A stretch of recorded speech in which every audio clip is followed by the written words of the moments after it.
Hey there, welcome back. Today I want to start by asking you a really simple question. How do you define success? For the better part of my life, I thought I knew exactly what success was. In fact, I had put together these big goals that were going to help me become successful. And after a decade of relentlessly pursuing those goals, one day I finally accomplished them. But what I quickly realized is that what I had accomplished wasn't success at all. In fact, I realized that I didn't even know what the hell success meant. And that entire process is honestly one of the most depressing but game-changing challenges that I've ever faced. Today I want to share that story with you, and I want to share with you how that journey led me to redefining how I think about success, and it ultimately changed the way that I live my life. And be sure to stick around until the end, because I'm also going to share with you the 4 big lessons that I learned on that journey, and I'm going to show how you can apply them to your life to help you define success and ultimately find your why. Let's go. So how exactly did I arrive at this existential crisis around success? Well, growing up, I came from a family that didn't have a lot of money. And if we're being honest, we were probably closer to the poor end on the spectrum. In fact, for the first 6 or 7 years of my life, my family lived in a trailer. Not one of those fancy double wides. We lived in a single wide trailer in an actual trailer park. Now, don't get me wrong. I don't ever remember being scared if we were going to have food on the table on a given day, or if our electricity was going to get cut off, and I'm really grateful for that. But as I got older, I became more and more aware of what we had, but also what we didn't have. And I started to dream. I started to dream about having a job where I made a lot of money and all the things that I could do if I made a lot of money. Well, how much is a lot of money? For some reason, I had it in my head that $100,000 a year was like the be-all, end-all amount of money. And so it was just kind of ingrained in my head as I got into my teen years that one day I was gonna have a job where I made $100,000 and I would never want or need for anything again. So for the first 12 years or so of my professional career, I kept advancing more and more. I kept getting more and more pay raises until one day I finally got the big promotion with the big pay raise that resulted in me finally eclipsing that $100,000 salary mark. And I will never ever forget the Friday when I got home after that first payday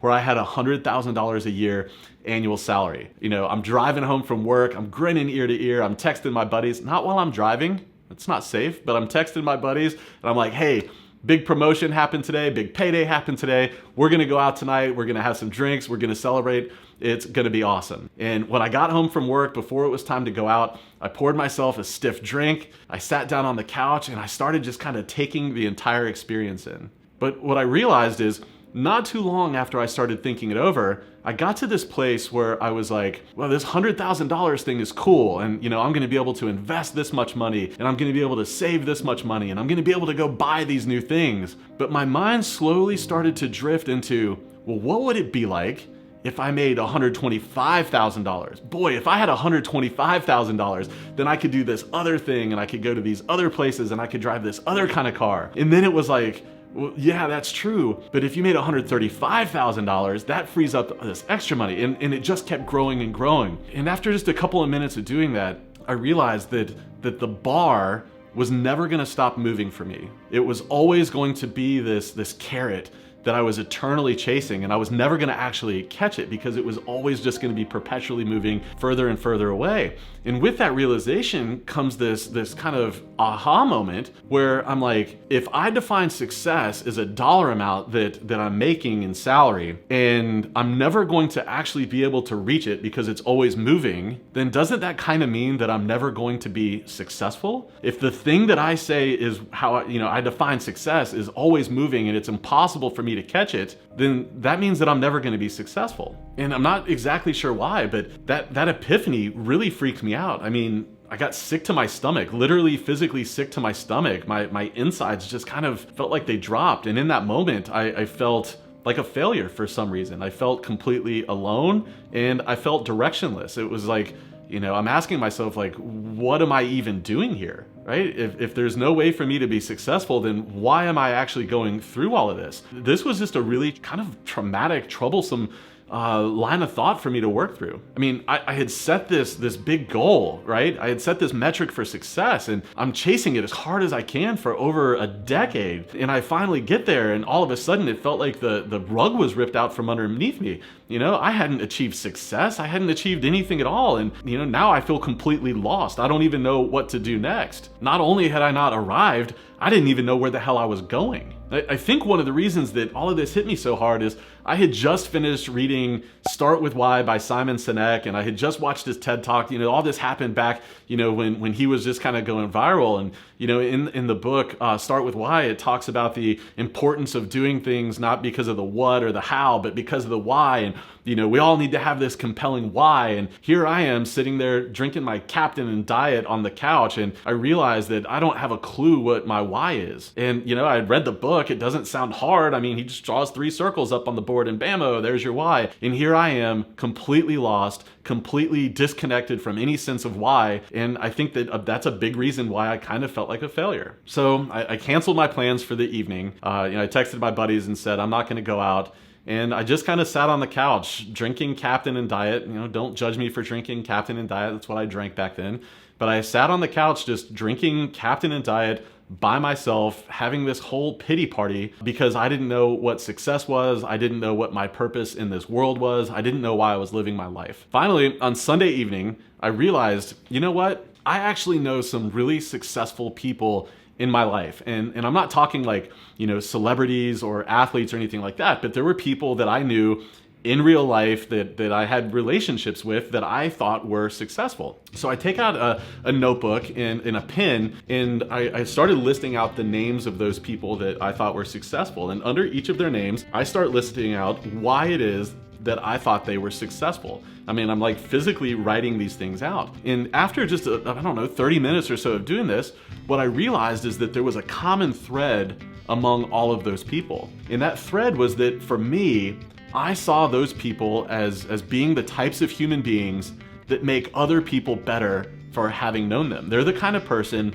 or the kind of people that go into your life and that you're a changed person for having known them. They did something to you that made you a better person. Now, each of these people did that in a very different way, and they did it at different scales, but assuredly, all of them were people that I thought made other people better for having known them. And it was in that moment that I realized, hey, this is my metric for success. This is my new kind of purpose. I want to be someone that is known for making other people better. And it was, this really invigorating and re-energizing aha moment. And I'm like super amped up.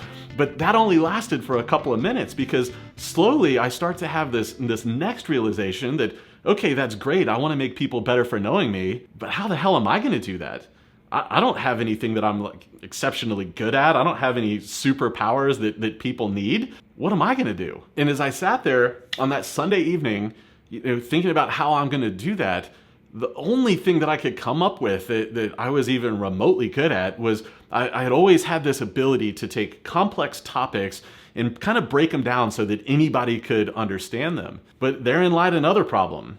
I didn't know anything that anybody needed broken down. I didn't have any, in-depth knowledge of complex topics that the world needed explained to them. And I wish I could tell you that I sat there and kept brainstorming and had another couple cocktails and I have, the light bulb eureka moment where I'm like, oh, this is the thing that I'm going to do. This is the complex thing that I'm going to break down for people and take into the world. And all these people are going to be better for knowing me because of this. It just didn't happen that way. It actually took me a few more years before I started to finally get a sense of what my thing was going to be. And it came after business school. And one of the things that I learned was that 60% of small businesses in the United States fail within the first 5 years. Something like 83% of small businesses fail within the first 10 years, right? So that means that most businesses that start aren't going to make it to 5 or even 10 years old. And when you dive deeper into the data, what you find is that most of them aren't failing because they're providing a bad service or they're making a bad product. They're failing because they're making poor financial decisions. And so you're like, okay, well, why are all these businesses making poor financial decisions?